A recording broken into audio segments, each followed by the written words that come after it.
सुबह 10 बजे पुलिस आ गई है, रात को 10 बजे गई है, 12 घंटे हम घर में गुजार लिया कि सब अपनी बात ना कहते हैं। अब आप लोग अलग थोड़ी कह रहे हैं, ये तो बताओ जो गलत हो फिर आप कुर्सी पर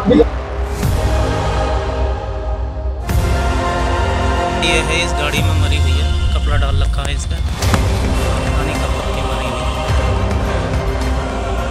मेरठ शहर में एक बार फिर कहना उपवन गौशाला जैसा दर्दनाक कांड दोहराया गया है। नगर निगम की बड़ी लापरवाही और भ्रष्टाचार की भेंट चढ़कर 5 निर्दोष गायों ने भूख से तड़प तड़प कर दम तोड़ दिया। वहीं गौशालाओं में बाकी बची गायें भी गंभीर हालत में हैं और उनके लिए किसी भी क्षण बड़ा हादसा हो सकता है। स्थानीय लोगों का आरोप है कि नगर निगम को गौशालाओं की व्यवस्था और गायों की देखभाल के नाम पर करोड़ों रुपए सरकार से मिलते हैं, लेकिन हकीकत में इन पैसों का इस्तेमाल गायों के चारे और चिकित्सा पर न होकर अधिकारियों की ऐशो आराम में होता है। गौरतलब है कि कान्हा उपवन गौशाला कांड में डॉक्टर हरपाल को पहले ही जेल की हवा खानी पड़ी थी।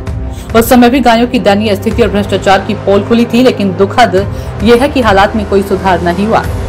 लोगों का कहना है कि योगी सरकार में जहां गायों को गौमाता का दर्जा दिया जाता है, तो वहीं जमीन पर उनकी स्थिति बद से बदतर होती जा रही है। नगर निगम के जिम्मेदार अधिकारी न तो चारे का इंतजाम कर पा रहे हैं और न ही स्वास्थ्य सुविधाओं पर ध्यान दे रहे हैं। इस घटना ने न सिर्फ प्रशासन की कार्य प्रणाली पर सवाल खड़े कर दिए, बल्कि ये भी साबित कर दिया कि सरकारी व्यवस्था में भ्रष्टाचार और लापरवाही किस हद तक हावी है। अब देखना ये होगा कि नगर निगम और जिला प्रशासन इस गंभीर लापरवाही पर क्या कदम उठाता है, या फिर ये मामला भी पुराने मामलों की तरह दबा दिया जाएगा। Bureau report, Meerut. शिरोई राष्ट्रीय अध्यक्ष अखिल भारतीय हिंदू सुरक्षा संगठन मेरठ से आज नगर निगम का जो डिपो सूरजकुंड मेरठ थाना सिविल लाइन में पड़ता है, उस डिपो पर गायें मरी हुई पाई हैं 5, जिनको लेकर आज यहाँ धरना प्रदर्शन, विरोध प्रदर्शन किया गया है। जिसमें हमारी जो मांग है वो मांग ये है कि जिस तरीके से अभी कान्हा उपवन गौशाला में 8 से ज़्यादा गायें वहाँ मरी थी, उसमें भी डॉक्टर हरपाल की गिरफ्तारी हुई, वो जेल गए और आरोपी बचा लिए गए।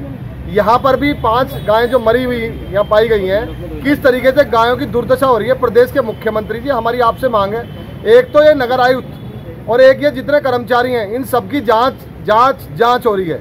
अब तक कार्रवाई नहीं हुई इन पे।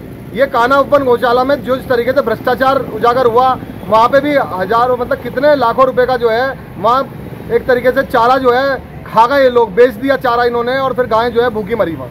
ऐसे ही जो है यहाँ भी जो जिन गायों को लेके आया गया है, उन गायों को किस तरीके से मरी हैं, केवल जांच ही होती रहेगी क्या? अधिकारियों पे इन पे कोई कार्रवाई नहीं होगी? प्रदेश के मुख्यमंत्री जी, हमारी मांग है, आपके अलावा जनता को, हिंदू संगठनों को किसी पे विश्वास नहीं है।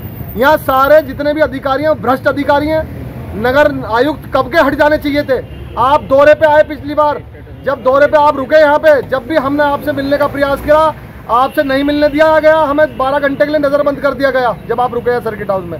अब भी हमारी आपसे मांग है कि जितने भी यहाँ नगर आयुक्त से लेकर जो अधिकारी कर्मचारी हैं, वो सब जो है दोषी हैं। जांच नहीं, हमें कार्रवाई चाहिए, ये हटने चाहिए। इनका जो है उस मुकदमे में नाम इन्वॉल्व होना चाहिए जिसमें जो है भ्रष्टाचार हुआ कान्हा उपवन में। और आज के लिए भी ये गायें ऐसी मरती रहेंगी। प्रदेश के मुख्यमंत्री जी, जनता से सीधा संवाद आपको करना पड़ेगा, लोगों से करना पड़ेगा, अन्यथा यहाँ जितने भी जनप्रतिनिधि हैं वो भी सब चैन की नींद सो रहे हैं। गाय मर जाए चाहे इंसान मर जाए, कोई फर्क किसी पे नहीं पड़ रहा। हमारी आपसे मांग है, सरकार की छवि खराब हो रही है, आपकी छवि खराब हो रही है, बार बार हो रही है इन अधिकारियों की वजह से। और जो चैन की नींद आंख बंद करके हमारे जनप्रतिनिधि सो रहे हैं, इन्हें भी जगाने का प्रयास प्रदेश के मुख्यमंत्री जी आपको ही करना पड़ेगा। हम तो कह के थक गए और आज भी हमारी मांग है, आपसे ही मांग है, बाकी कोई हमारी सुनने वाला नहीं है।